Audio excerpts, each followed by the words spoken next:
A broken hut. This area is completely flooded.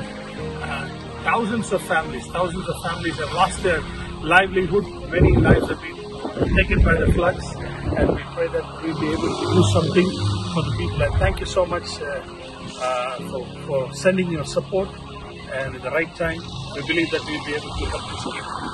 Indeed. God bless you.